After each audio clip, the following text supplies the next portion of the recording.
We wanted to kill the clock, but we sprung a big run. He should have scored instead of letting Juice get the touchdown, but we scored and put the game away.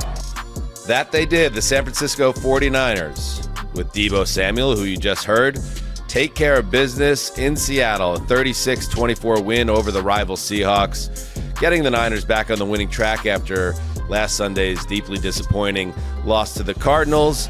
Meanwhile, the Seattle Seahawks have gone from 3-0 to 3-3. Man, Ferris Bueller, he keeps popping up in my brain now. Change comes at you fast. Blink and you. What was the phrase? James Palmer jumping in for Mark Sessler tonight. What was the old Ferris Bueller line? Life moves pretty fast. If you don't stop and look around once in a while, you could miss it. I says it multiple times. I had it. Yeah, it's a top fiver for me. We watch it the first day of school for my kid every time. We watch it the first day. I love that. Hey, here's a day about skipping school. Time to start the school year. Dan Hanzus here. Heed the call with James Palmer.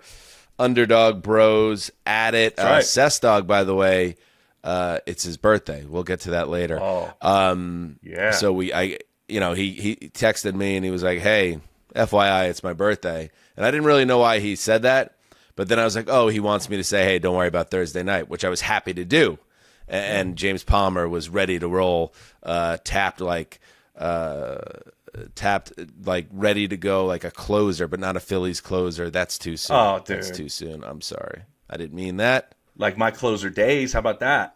Fireman of the year, 2 years in a row. Philadelphia area, best closer in the city. Let's go.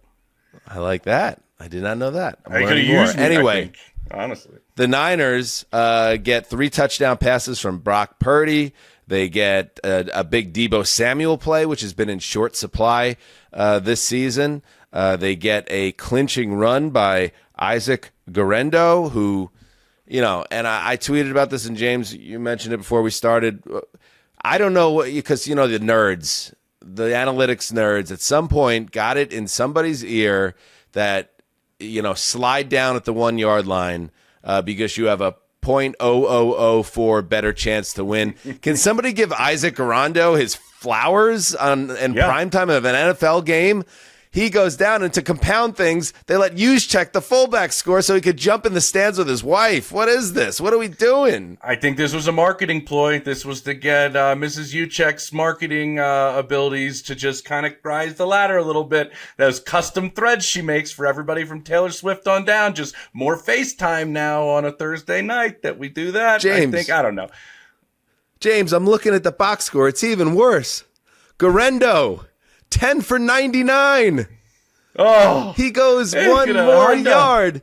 He doesn't go full selfless. It's 10 for 101. One of the greatest stat lines in the history of the sport. Instead, he settles for 10 for 99 and the 76-yard run that really, I thought, as we get into the game in a real way now, James, like the Seahawks had a bad night in so many ways, but they still had a pulse. They had the timeouts, and they just had to get off the field. And for the third-string running back to go through a giant hole in the offensive line and then take it 76 yards to the goal line, I mean, it was just the final nail of kind of incompetence from the Seattle Seahawks in their building. And what was really like, if I'm a Seahawks fan, the type of game that makes me wonder what we got cooking for real. Yeah, I see two things out of this game, Dan. Like, their fight has been there. You saw it against the Lions. You see it in this game. Like, they're like Mike McDonald's doing something right to kind of get that group going. But there's also the other side of the coin where you're going, there seems to be a lot of mistakes. Like, there seems to be a lot of pre-snap mistakes. There seems to be a lot of issues that are going on in terms of sloppiness. So you're like, okay, I like this part of a young head coach. They're getting after it. Maybe that's also part of what happened on that run. I mean, the linebackers are just crashing down, going like, we got to stop this quick. We got no time left, and bam, they get to the next level, and he's gone. I just think, like you see the good and the bad of a young new head coach with what's going on with the Seahawks right now.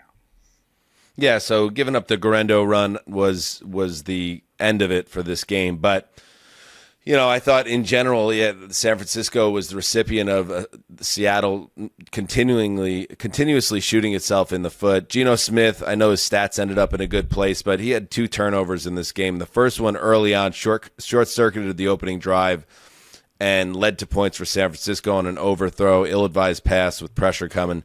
The second was another bad interception that set up the George Kittle touchdown that gave San Francisco a 2-score lead. But then you have other plays. You have that illegal shift on Kenneth Walker that negated a 70-yard DK Metcalf touchdown that would have made it a 1-score game late in the game. Later in that same drive, Geno misses Kenneth Walker by himself, who got lost down the right sideline for what it would have been a back pocket TD. And they did ultimately score on that drive with Lockett, but enough time ticked off the clock where it put them almost in an impossible situation. So it's just like those type of mistakes are the things that you cannot make those mistakes. And knowing that you had a 49ers team that did not have Christian McCaffrey, that loses Jordan Mason in this game at the end of the second quarter. I think he played 1 snap in the third quarter and then exited.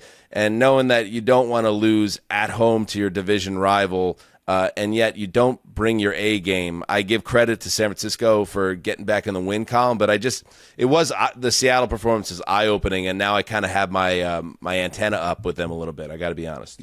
Yeah, put the antenna. I always up. am. Do you want Geno Smith throwing 52 balls? Like, is that your recipe for success? I know you have 3, I think, pretty good receivers. It's a good core. You don't need 52 balls from Geno Smith, and multiple turnovers is not how you're going to win games the way that they want to win games.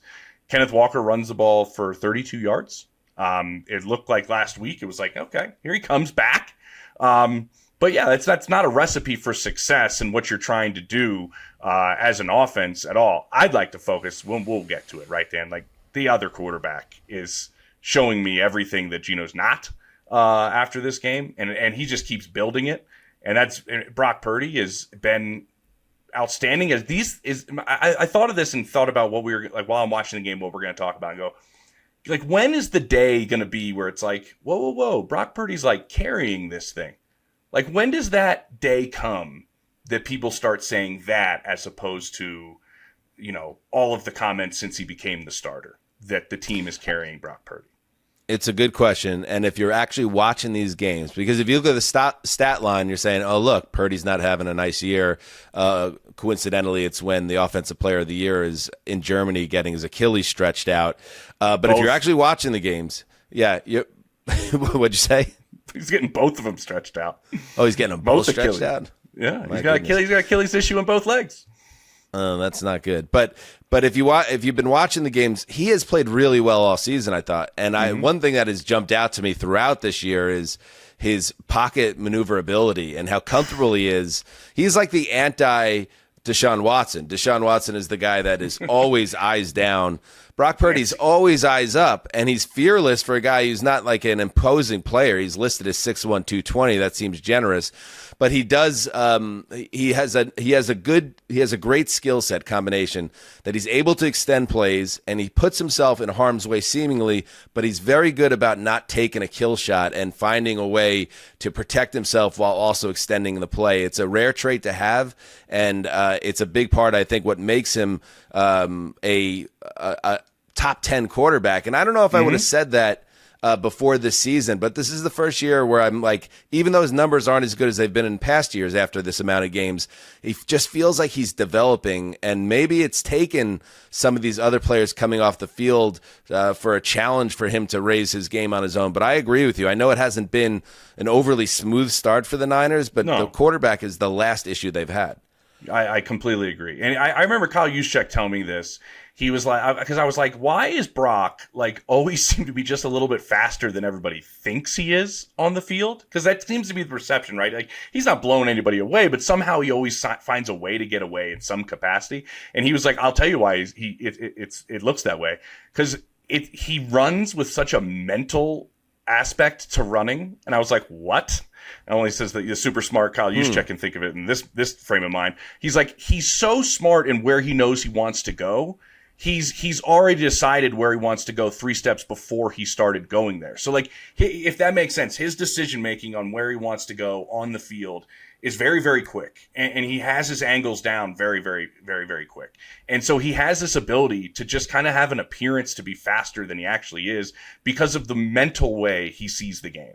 And I think we're seeing him kind of rely on that, as some of these things haven't gone entirely all that smooth for the Niners throughout this season so far. And you're seeing the way he's bought time, the way he's moved in the pocket, the way he's scrambled. He had a number of them in this game to where he saw something, climbed the pocket, got in the middle. You're right. He is the anti-Deshaun Watson. I was just talking to a DC yesterday. It was like, I'm watching this Deshaun Watson film, and it's like, as soon as it breaks down, he gets so antsy, like forgets how to play quarterback. And it's like the exact opposite for Brock Purdy. And it's been really, really kind of fun to watch. You want to see the best players in this game play, right, Dan? Like, you want to see this talented roster out there. But what we're seeing from Brock Purdy is like, well, no, like, I'm going to bias. This is the way it feels. I'm going to bias time until these guys can get healthy. And if we're going to keep going through this, I'm going to try to carry us till the second half of the year, when hopefully we have a Christian McCaffrey back. And the red zone issues, though, are ones that we should kind of keep an eye on with San Francisco. I know McCaffrey changes that big time, but that is a bit of an issue with San Francisco that's been going on. Yeah, and George Kittle's playing at a very high level again and making plays, as you saw today. But another strange, quiet game from Brandon Ayuk. I just can't figure that guy out this year. Overall, the Niners are in a good place offensively. Not a perfect machine, but yes, Purdy's got the thing under control. Let's take a break here, and we'll cover the very strange special teams gaffe by the NFL replay team right after this. Fall's here, so it's time to step up your wardrobe. The best way to do that is to shop True Classic Styles, the best way to shop online, because True Classic clothes actually fit. Not too big, not too tight. These shirts accentuate your best features with a perfect fit, snug in the arms and chest, with just the right amount of room in the midsection, and that are versatile enough for everything I have going on this fall, which is a lot. I'm so busy, so important. We're talking premium clothes with a tailored fit at an affordable price, and not just t-shirts. Everything you need. Waffle hoodies, jeans, some long-sleeve Henleys, button-ups, and more. Plus activewear, too. With moisture-wicking material, it dries quickly, and it has odor control. True Classic comes with 100% perfect fit guarantee and easy returns. That means if you don't like what you order, which seems very unlikely considering True Classic is trusted by over 4 million customers with more than 200,000 reviews to back that up, you can send it back with no hassle. Like I said, fall is here, so it's time to step up your game. Right now, you can unlock big savings when you bundle packs. Just go to our exclusive link at trueclassic.com/HTC to save. That's trueclassic.com/HTC. Shop now and elevate your wardrobe today. It's October. At Underdog, we call it Boost-tober, because every single day, Underdog is dropping a different promo all month long. Check your app on a daily basis, because trust me, you do not want to miss out on these specials. Just download the Underdog app, sign up with the code HTC, that's us, and Underdog will give you a free pick to use on your first cash pick'em entry, plus up to $1,000 in bonus cash when you deposit, for our U.S. audience only.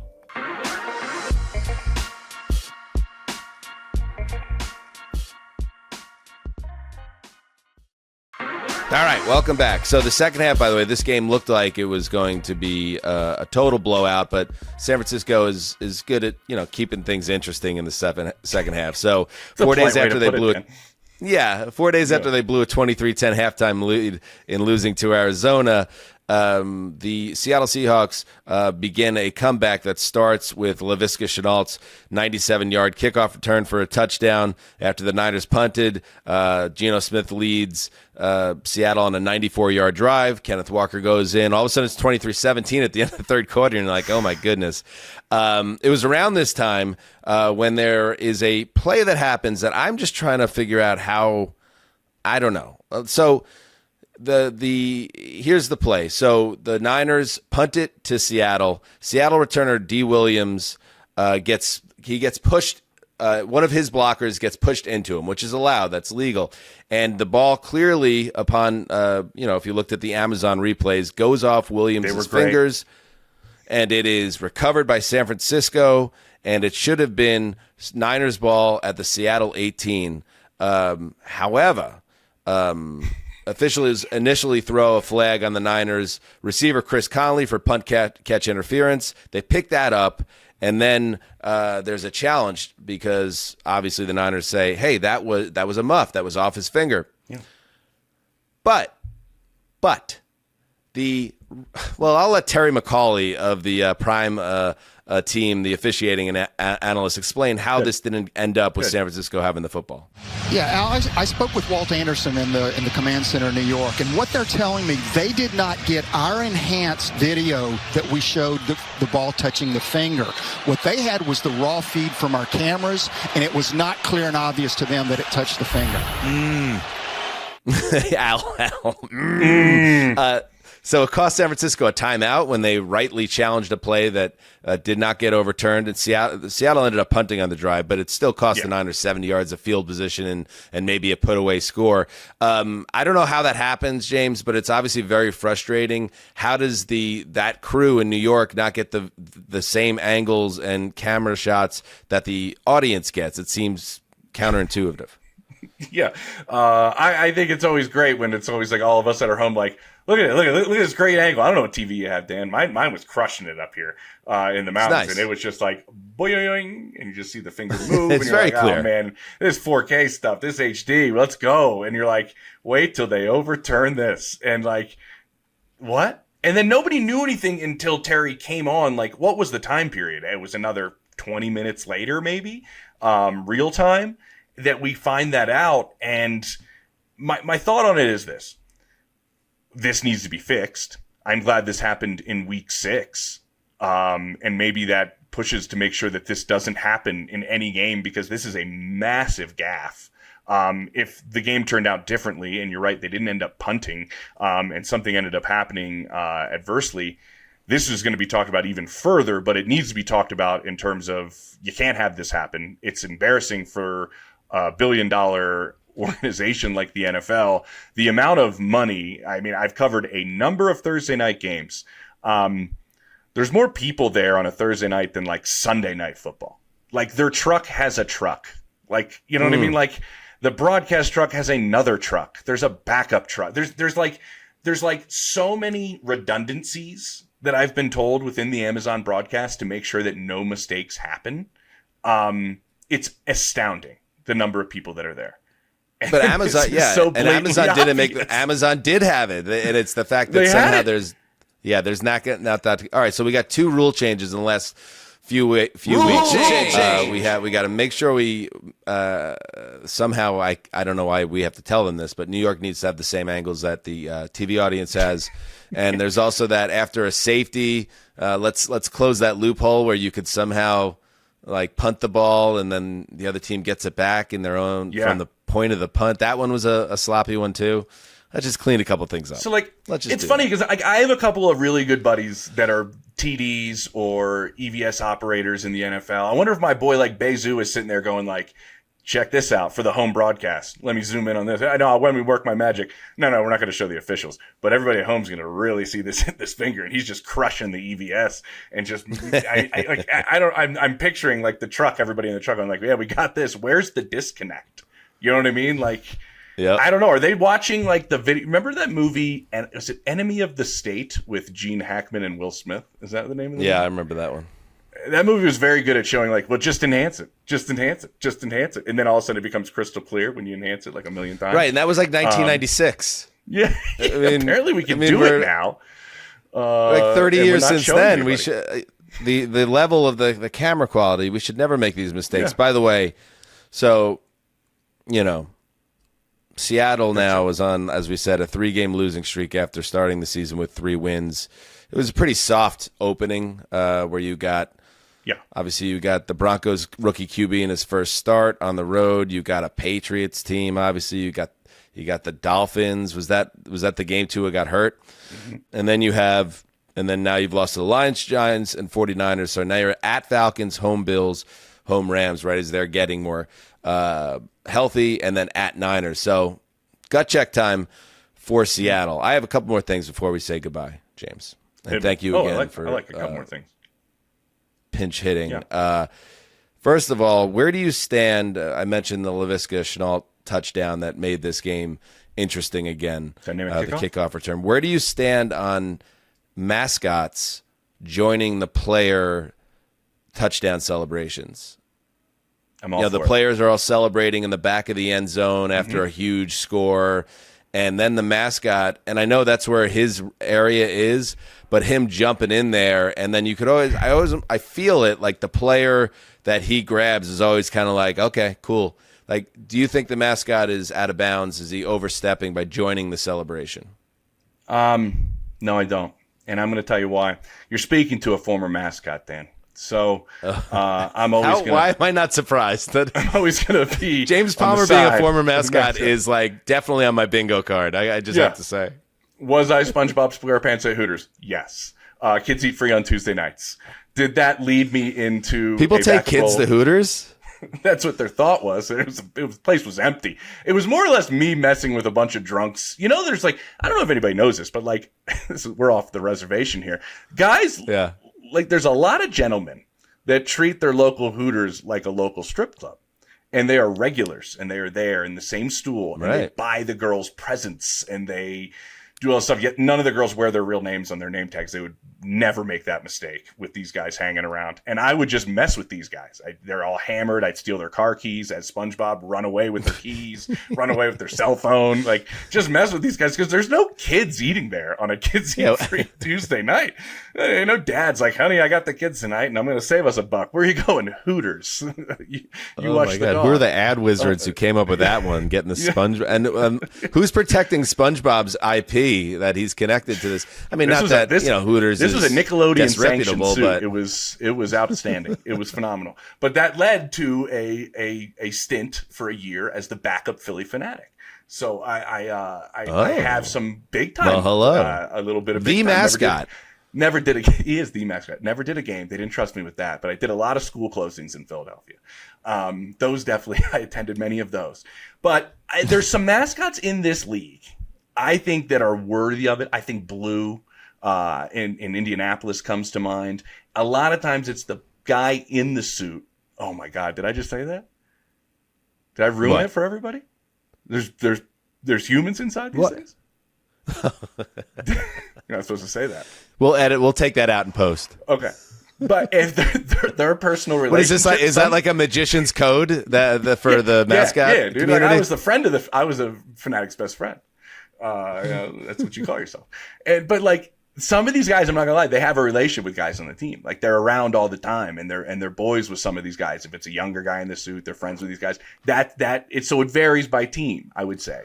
But if the guy doesn't want the mascot to be around and it's very awkward, that's not good for the look of the organization. But you have to think about this. I got a lot on this. The mascot is essentially the super fan, right? What fan would not want to be part of the celebration? Every major fan of every team would want to be like, oh my God, I'm in the end zone. But that's not my question, James. My question is, do the players want them there? Oh, do the players? Yeah, I don't think they care one way or another. These guys are so like jacked after a touchdown. I don't think they care who's near them to celebrate with. Okay, that's fair. Yeah. Okay, good. So maybe I'm reading into it too much. Yes, Justin. Just wanted to check in, Dan. Was that where you thought that conversation was going to go when you asked that question? No, but now that I learned I didn't know that James was going to get asked either. Now that I know that, and we have a lot of overseas listeners, James, they might not know who the Philly Fanatic is, but he is the Hall of Famer, like famous mascot green of mascot. Sports. Yes, yes. I think he's at the top of the food chain. He's the mascot of the Philadelphia Phillies Major League Baseball team. So the fact that you were the understudy, that's pretty cool, man. It's pretty cool. But better if you actually were the mascot. But I guess there's only been two of them. Fine. Yeah, there's only been two. One guy, Dave Raymond, from 77 to 94. You're giving away the secrets from again. 94 to now. Listen, we can cut all this. Magician's code, bro. Off my chest. I wanted to get in that. You never want to tell that the how they do that. You don't want them to know like how it really works, dude. You gotta. These creatures should finally shout out. Let's head to the Kicker Club before we sign off. Oh, let's head to the Kicker Club because I got some ice packs ready. I got a bottle of champagne. And some ice packs, and I got some friends, companions that can sit with him. I don't know where they got this Michael Wright guy filling in Tampa, for Jake actually. Moody. Who's living in Okay, Tampa. the man, he looks like an I think accountant. he's called him Michael Wright too. His His name's Matthew Wright. He also, it's Michael Wright? Matthew Wright? Matty Wright. Matty Wright. Yeah. Matty Wright. You know, this guy, and to his credit, he hits 3 field goals, and good for him. But he's like reaching like the 15-yard line with some of the kickoffs. And I'm like, wow. I mean, there was nobody else available. But that's not my point. He did his job. But to get absolutely pile-driven on the last kickoff of the game, and to have this like great night and then go into the locker room early because you tried to make an aggressive tackle in garbage time. It's like, Yeah. Matty, come take a seat in one of our plush booths. Have a drink, ice up, bro. 100%. Matty, you just got the job. Don't lose it.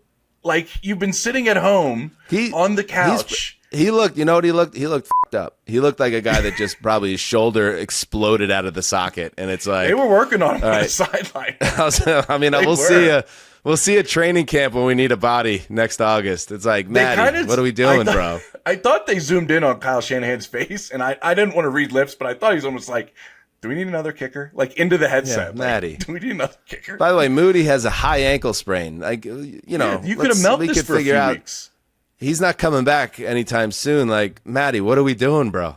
Yeah. What are we doing? I hope you're okay. But, yeah, drinks are on us at the Kicker Club. All right. I think that about covers it. I think Matty and his brother Michael should have made a different decision on that kickoff. I know. That's a bad job by me. Matthew Wright. Remember, the Week 6 preview is live with me, Mark, Michael Sean Dugar, and Jordan Rodriguez. Check that out. Up on the Patreon when you wake up in the morning. Maybe you've already woken up in the morning, in which case go to patreon.com/heedthecall, and you'll find the draft for Week 6 there, where we pick all the games that we're going to cover on Sunday, where you could find the flagship program where we recap every game played on Sunday. Anything else, Justin? Yeah, you mentioned something off the top about it being Mark's birthday, and we'll come back to that later, and then we haven't come back to that later, so I was just wondering if you're going to leave that. Yeah, you guys seem consent really open tight. or what. Good producing. Yes. Matthew Sessler. No, Mark Sessler. I love that man, and I'm very happy. I'm very happy you got to spend the night with James here and do our recap. I'm very happy to be able to give Mark that. It's like that when you think you have work and then you find out you don't, and then the whole night opens up. Being able to give Mark that tonight, like that's a birthday gift. But we love Mark Sessler. He is a special person and a good man. Very much so. Tremendous. And a good friend. And I mentioned I made a wrestling analogy on the Thursday show.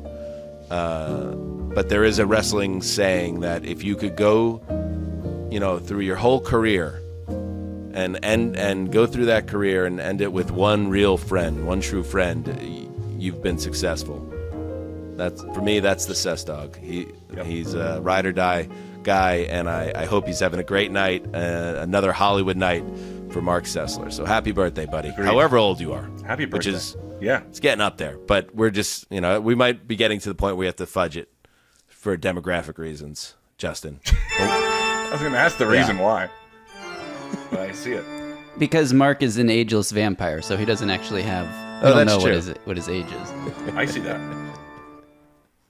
He's going to be like John Sterling or Name the Celebrity, where certain celebrities, it's like date of birth and it's like a year, but then it's approximate. There's like in captions and parentheticals, like approx. Like that's what we're going to go for Mark. I think Mark deserves that because I've always wanted that. Whenever a celebrity dies, I always go to Wikipedia and I want to see the select few that it's like 1946 or 1947. I'm like, they don't know? This guy's awesome. Let's do this, Justin, for our PR materials, because we want to be getting that demographic for advertising. Put Mark approx 1986. Yeah. For date of birth. I think that's perfect. And maybe people won't ask any questions. Yeah, like around this day. Good. James, thank you very much for your help. No problem, guys. No problem. I'm stoked. And, Can I say get a plug in, James? I'll get a plug in. I'm going to it's not a plug. I'm going to a game this weekend. And I go to a game every weekend. I'm pretty stoked to go to this one. I'm going to Commanders-Ravens this weekend. That's the game. That's the game to be at. It's the game. Yeah. So I'm pretty pumped to go to that one. So you go? Are you going there in a reporting capacity? Like, what are you doing there? What's Palmer doing there? No, I just like hang out. Yeah, I just like I don't report on anything. No, we go. We gather information pregame. We gather information postgame. Is this Royal We? What is this? Are you with a crew or is it just Palmer solo? It is the Royal We. It is Palmer solo. It is what can James gather? Like last week, it was. Hey, a lot of Devontae stuff going on. Let's go do Raiders-Broncos. And we were there to witness, Bo versus Sean on the sideline. Ferris Bueller himself. Take this show full circle. Right back to the start. So, yeah, pick a game. All right, good. So, get some good scoopage at that game and enjoy yourself. And everybody, thank you for listening. As always, until next time, do what you must. Heed the call.